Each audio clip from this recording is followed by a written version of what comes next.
ngelmu dan ngeluluri.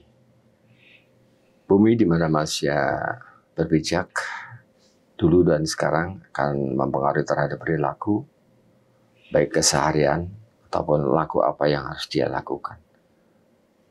Sekarang kita akan berbicara masalah bagaimana pola perilaku atau laku prihatin manusia dulu dan sekarang. Apakah ada perbandingan dan seharusnya apa yang harus dilakukan tergantung pada suasana bumi saat itu dan sekarang. Ketemu dengan sahabat saya yang begitu ganteng dan tidak pernah marah, Mas Bambang Panggiran.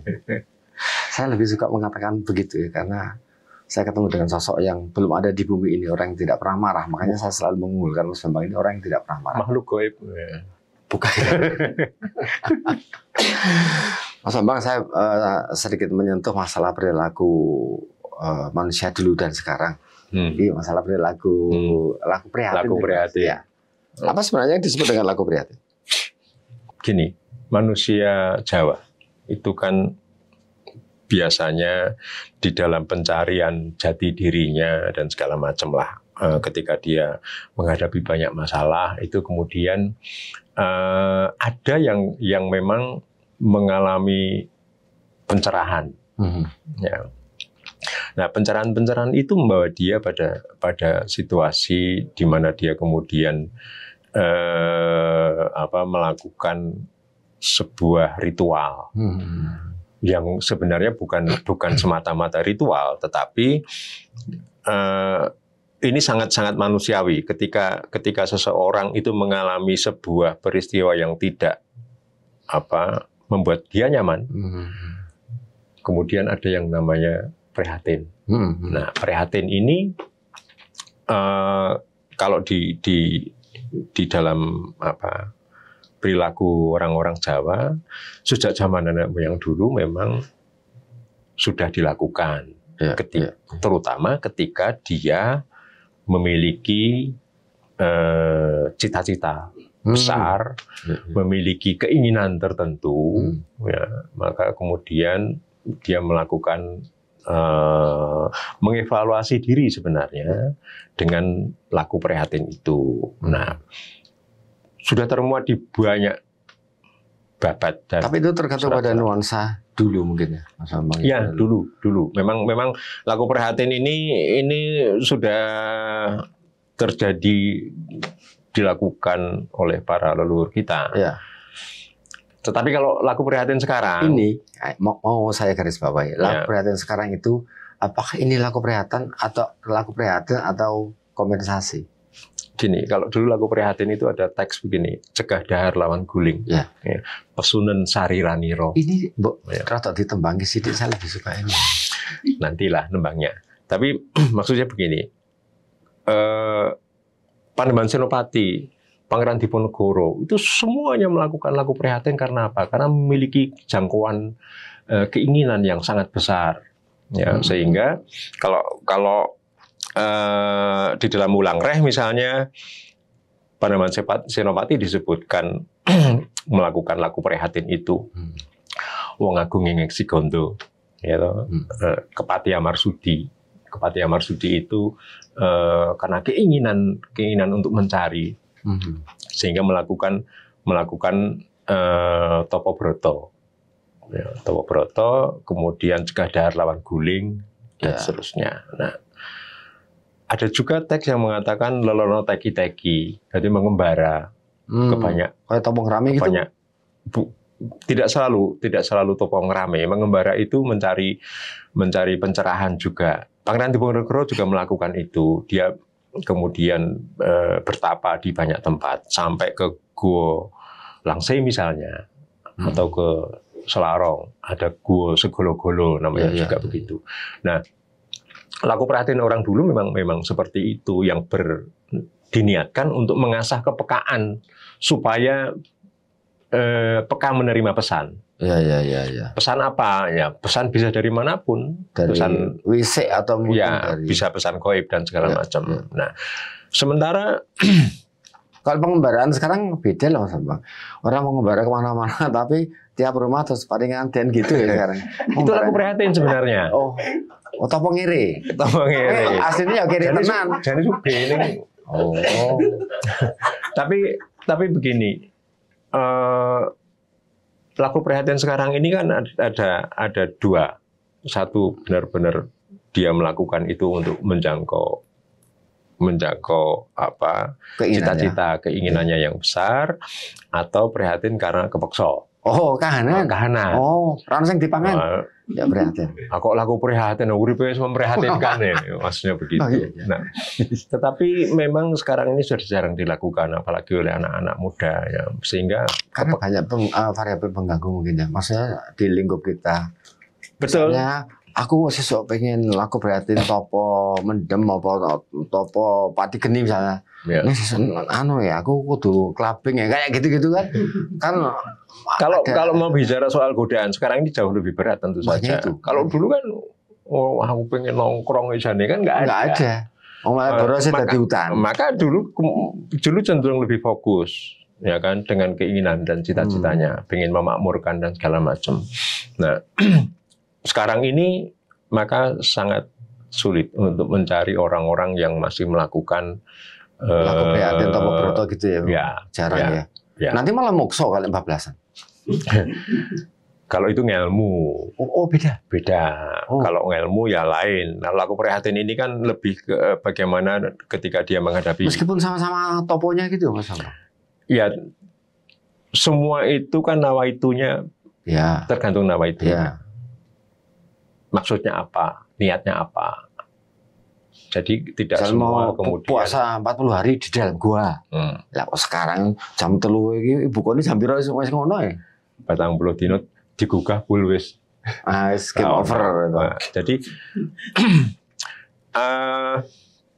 ada yang menarik di tembangnya dari Wulan Reh kalau tidak salah. Yang berkaitan dengan bagaimana seseorang itu harus kembali kepada kekosongan, tidak tergoda dengan hal-hal yang sifatnya duniawi. Saya boleh nembang sedikit. Boleh. Masa tunggu ya. Jadi sejatine Kang Mangkono wis kakenan nugrahaning yang widi bali alaming asuwung tan kareming karameyan ingkang sifat wisesa winisesa wus mulih mula-mulanira mulane wong anom sami. Nah, maknanya itu mengatakan bahwa siapa yang mendapatkan pencerahan, ya, siapa untuk wahyu sejatine Kang Mangkono, wis kakenan nugrahaning yang widi, siapapun yang sebenarnya itu kita itu sudah banyak mendapatkan berkah, anugrahan dari ilahi. Itu secara pribadi atau hal-hal semuanya, semua orang itu pasti mendapatkan anugerah. Tidak perlu harus berguru gitu ya, Mas? Oh tidak. Ini cuma bagaimana kemudian mengolah apa berkat itu, mengolah anugerah itu. Jadi sejatine Kang Mangkono wis kakenan anugrahaning yang widi, bali alami ngasuwung, kembalilah ke alam kekosongan. Ya. Tan karem ing karamean. Ya. Jangan tergoda oleh hal-hal yang sifatnya duniawi. Nah, godaan duniawi zaman dulu sama sekarang beda. Ya. Tan karem ing karamean, kemudian ingkang sifat wiseso winisesa wus, yang bersifat kuasa menguasai. Jadi kayak dunia politik, jabatan, itu kekayaan, itu kan menguasai. Yang membuat kemudian kita terikat. Wujudnya godo itu ya. Kemudian membuat kita terikat. Maka tembang ini mengingatkan pada anak-anak muda untuk mulio, baliklah, kembalilah ke alam. Yang jadi masalah tembang seperti ini atau mungkin filosofi dari tembang itu kan tidak pernah disosialisasikan kepada masyarakat umum, Jawa lah terutama. Agak susah memang karena ini kalau tidak punya ketertarikan di situ tidak bisa dipaksa juga. kalau mau disalahkan ya yang salah orang-orang tua pasti. Kenapa tidak diperkenalkan pada anak-anak, Atau misalnya tidak, melalui pendidikan. Ya, jadikan pelajaran budi pekerti sekolah kan, dasar itu, misalnya. Ya. Banyak sekali. Bahkan Gombloh banyak mengingatkan kita kan. Sopo untuk wahyu ning Allah. Sopo ento wahyu ning Allah. Ya tumilah mangulah ilmu bangkit. bangkit. Nah, Ya. bangkit mikat reh mangukut kukutaning jiwanggo. Ya. Jadi ingatan-ingatan masa lalu itu sebenarnya sering disampaikan, tetapi banyak yang tidak tahu maknanya. Suka dengan lagunya, Betul. Saya suka dengan lagu itu, ini teksnya. Nah, Itu kadang-kadang memang butuh kemudian iku dono sing jarwake. Harus ada yang kemudian mengartikan, memaknai dan kemudian memberikan pemahaman. Ya. Ya, kalau tidak ya hilang begitu saja dan hanya dipahami sebagai sebuah teks yang indah. Ya. Ya. Itu sayangnya begitu. Nah, kalau ingin tahu lebih jauh, silakan membaca buku-buku Wulang Reh Wodotomo. Utamanya itu ya, itu luar biasa. Piwulang yang luar biasa. Dan teks-teks lain yang terutama kalau bicara tentang laku prihatin, cari saja soal cegah dahar lawan guling. Karena konteks inti dari keprihatinan itu mencegah, makan dan tidur. mengurangi tidur dan makan. Ya. Tapi jangan konsultasi sama dokter, pasti nggak boleh. Nggak boleh. Ya. Tapi itu saya sudah harus tidur yang cukup, gitu kan? Saya itu tidur 24 jam itu paling 2-3 jam. Ya. Tidurnya cuma itu. Dan itu berjalan bertahun-tahun. Nih, tapi tetap nggak prihatin. Orang prihatin. Lagi ngerokok atau membungkus. Jadi, tapi nggak termasuk prihatin nggak itu? Kita tidak merokok. Prihatin nggak prihatin tergantung niatnya. Nah, lelean itu juga bisa saja mau tidurnya 1 jam 2 jam, tapi gaple ya itu. Di sini sama saja. Kosongnya ngono kae, ora prihatin. Sama saja. Cuma niat-niat untuk laku prihatin sekarang ini memang menjadi langka ya, kalau tidak dipaksa. Awalnya dari wening dulu ya. Hati, wening. Yang wening ke hati dan segala macam. Kalau itu kan tiap orang bisa melakukan dengan cara yang berbeda. Bisa orang itu bisa melakukan dengan sangat cepat kalau pas ngelakoni, tapi ada juga yang memang susah untuk bisa menemukan keheningan ruang dan waktu. Sehingga anak-anak muda sekarang ini sebenarnya perlu sekali untuk diperkenalkan kembali. Yang perlu diawali apa sekarang anak muda dengan keadaan bumi seperti ini? Laku prihatin apa paling tidak lah. Selain puasa yang sudah dijalankan. Dengan caranya sendiri sebenarnya anak muda bisa melakukan. Ya, terutama untuk melakukan hal-hal yang baik. Ya. Di dalam tembangnya tentang Panembahan Senopati itu tertulis membangun karyena tiasing sasomo. Bagaimana kita bisa berkarya untuk menyenangkan orang lain. Ya. Panembahan Senopati itu mesu budi, laku prihatin karena apa? Pengen menyenangkan orang lain, pengen menyenangkan masyarakatnya. Dalam artian seperti apa? Menyenangkan itu membuat suasana makmur ya. Menyejahterakan. Nah, anak-anak muda sekarang itu juga banyak melakukan meskipun konteksnya berbeda. Yang saya sering kagum dengan gerakan-gerakan anak muda, misalnya dia berkeliling ke jalan-jalan yang dan memberikan tanda pada jalan-jalan yang rusak supaya diperhatikan. Hanya dengan pilok saja, tapi ke seluruh Jogja itu mereka keliling. Oh gitu. Kebetulan saya mengenal anak-anak itu dan sampai kemudian dia disupport. Ada yang bawa semen, kemudian nambal jalan-jalan yang rusak, keliling. Ya tidak harus selalu jalan raya, karena dia juga masuk kampung-kampung. Tapi paling tidak dia mengingatkan kepada masyarakat untuk hati-hati. Kemudian atau mengingatkan pada dinas terkait ya untuk nambal ya, betul, gitu ya. Betul. Nah masalahnya ya, wah ini anggarannya tahun ngarep ya oleh bolong suwe. Betul. Jadi gerakan seperti itu, kemudian gerakan kebersihan sungai, anak-anak muda juga masih banyak yang melakukan. Meskipun itu belum menjadi sebuah gerakan yang masif. Selama gerakan itu bisa bermanfaat untuk orang banyak, ya, itu sudah sesuatu, meskipun caranya, lakunya beda dengan zaman dulu. Karena laku prihatin itu intinya adalah bagaimana menyeimbangkan dunia dalam dan dunia luar, dunia batin dan dunia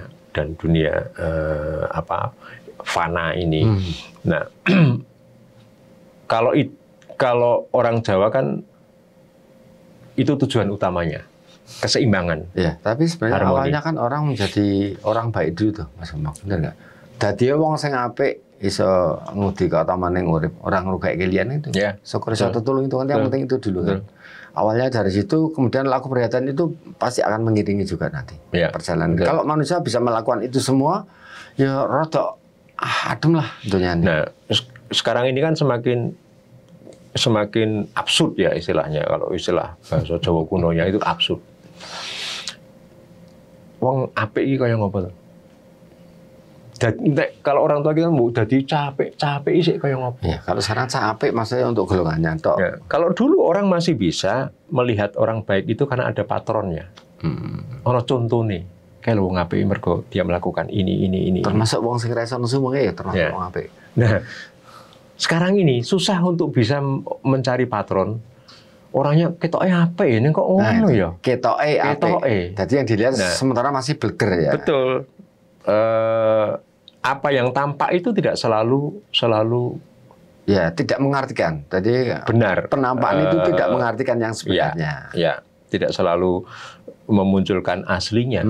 Nah, dunia medsos juga mengatakan seperti itu. Kita banyak sekali berseliweran quote-quote atau kutipan-kutipan tentang kebaikan yang harus dilakukan. Ya, tapi itu teks. Tapi zaman dulu juga sudah banyak teks. Sekali lagi itu teks. Tapi bagaimana caranya anak-anak muda sekarang ini bisa mengimplementasikan yang diistilahkan sebagai sebuah kebaikan? Kuncinya sederhana sebenarnya. Selama hal yang dia lakukan itu bermanfaat untuk orang lain, untuk kebaikan orang lain, itu pasti baik. Tapi ada juga keinginan melakukan sesuatu yang baik, tapi ternyata itu merugikan orang lain. Malah merugikan orang lain. Artinya ada hal-hal yang kemudian harus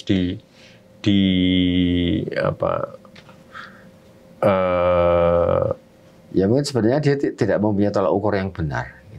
Ini masalah kualitas rumus. Dunia ini kan semakin rumit. Sehingga ukuran-ukuran menjadi semakin banyak. Kalau dulu itu hitam putih, apik elek. Sekarang apik elek, rada apik, rada elek. Banget, sampai iki sajane apik apa elek. Nah, ini kan semakin susah karena semakin rumitnya dunia ini. Apa meneh orang ngerti iki sing apik sing ndi, sing elek sing ndi. Sekarang sudah begitu. Betul. Jadi apa yang dia lakukan sebenarnya iki apik apa elek ya? Ya tak anggap apa ya padahal elek kan gitu. Yang terjadi seperti itu. Tapi ya kebanyakan sekarang apik mengandung tendensi itu. Misalnya jadi apike menungso dudu apike karepe dhewe ning sing arep ngerayah mburi. Yang terjadi seperti itu. Makanya berangkat dari wong sing apik orang ngrugek kalian skor 1-3 itu berangkat dari itu dulu ya.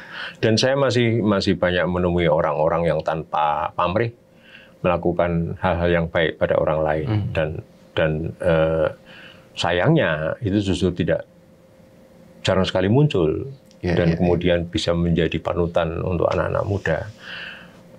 Karena apa? Karena memang orang-orang baik itu lebih suka bersembunyi, tidak memunculkan keakuannya. Betul. Jadi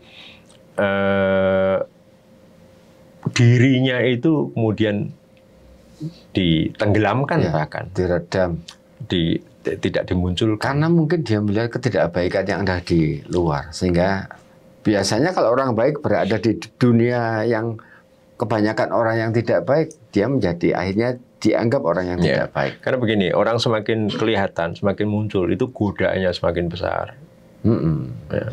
Dan kalau nggak kuat ya dia akan terseret pada arus yang tidak semestinya. Nah itu saya beberapa kali ketemu dengan orang-orang yang kenapa tidak muncul untuk mengatakan ini itu dan segala macam. Saya tidak kuat untuk menghadapi tuduhan-tuduhan atau komentar-komentar, prasangka-prasangka,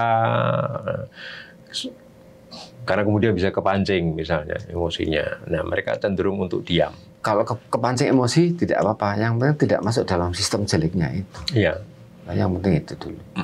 Serius banget ya kita ya. Iya, tapi aku senang, maksudnya gini loh.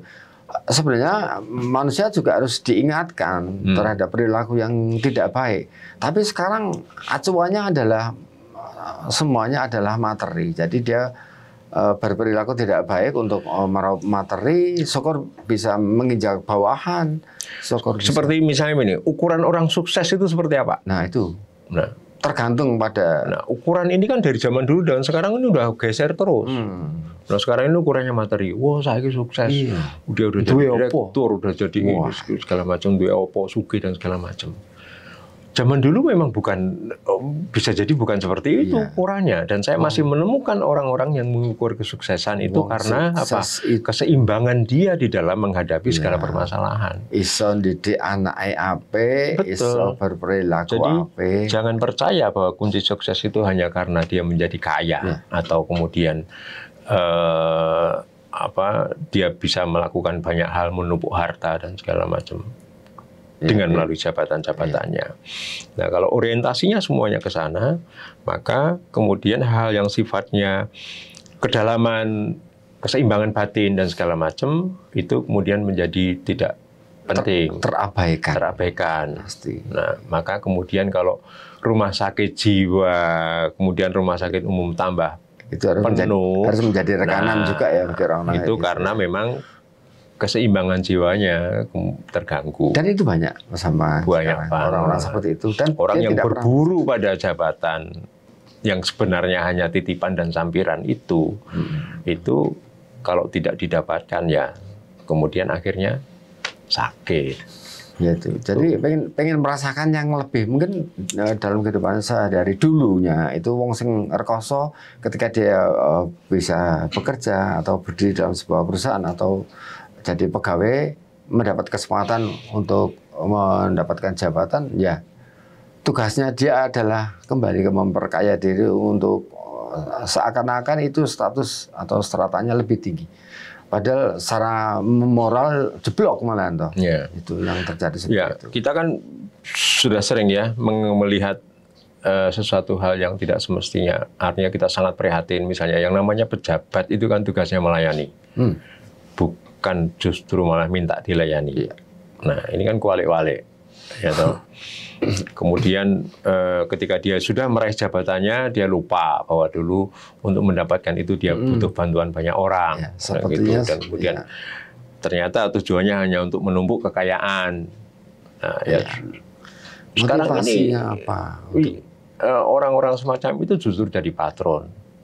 Kan berat. Sebenarnya dunia sekitar kita itu sekarang ini sudah lumayan berat. Karena kita tidak lagi imbang. Kalau orang Jawa itu butuhnya itu balancing, kemudian kalau sekarang udah jeglek. Jadi makanya jadi orang-orang yang mempunyai patron seperti ini yang di bawah juga berarti wong jabatan ngono kuwi kudu sugih, kudu duwe apa-apa. Hanya seperti itu ya. Dan dia ada perimbangan yang sebenarnya dia tidak punya sifat itu, dia justru mengkondisikan untuk mempunyai sifat itu. Ini yang lebih parah lagi. Seperti misalnya ada salah satu kota yang dianggap kota termiskin, ya, karena ukurnya dari PAD. materi, dari materi. Ya.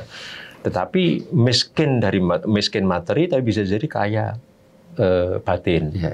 Nah, kaya batin ini kan nggak bisa diukur. Dan pasti tolak ukurnya susah. Iya, betul. Dan itulah kenapa kemudian itu tidak pernah dimunculkan. Atau mungkin bisa jadi risetnya juga tidak pernah muncul soal itu. Seharusnya kembali diberikan pelajaran budi pekerti seperti yang dulu pernah didapatkan ya Mas. Waktu itu sekarang sebenarnya juga tidak pernah didapatkan. Mbok yo dibaleni meneh. Apa susahnya toh ya? Ngajari sing apik apa susahnya? Ya itulah karena aturan-aturan semuanya kemudian harus terpusat, yang ngatur harus dari apa, kita tidak punya otonomi untuk menciptakan ruang pendidikan sendiri kayak gitu, sehingga kalau kemudian muncul kelemahan-kelemahan di sana sini dari dunia pendidikan, ya pasti. Ya. Sementara kearifan lokal, peninggalan leluhur kita yang luar biasa itu tidak pernah diangkat, tidak pernah disapa. Kembali harus diuri-uri ya. Diingatkan kembali. Ini tugas berat sebenarnya untuk para guru. Ya, guru itu bisa macam-macam ya, bisa guru dari sekolah-sekolah formal maupun guru-guru ngelmu, mau spiritual atau para pemuka yang seharusnya bisa memberikan manfaat pada orang banyak dan memberitahukan hal-hal seperti ini. Sulitnya masalah penyadaran ini, masalah penyadaran. Lengi-lengi ya angel, karena kita manusia kecil satu, nek ngelingi wong sak donya ya ora mungkin toh. Iya. Sementara kita masih terbius ke hal-hal yang sifatnya duniawi gitu saja, sehingga untuk hal yang sifatnya spiritual, batiniah gitu, agak berat untuk dibicarakan dan diangkat ke permukaan. Sehingga yang diomongkan cuma materi semuanya, jabatan. Betul. Semuanya. Betul. Jadi laku prihatin sebenarnya tidak mudah untuk dilakukan manusia sekarang karena banyaknya variabel pengganggu. Kalau kita bandingkan dengan zaman dulu amat sangat jauh sekali karena semuanya tidak bisa terkondisi dan kita masih selalu mengejar materi. Di dalam kejawen kembali kita di TVRI Jogja Official. Sampai jumpa.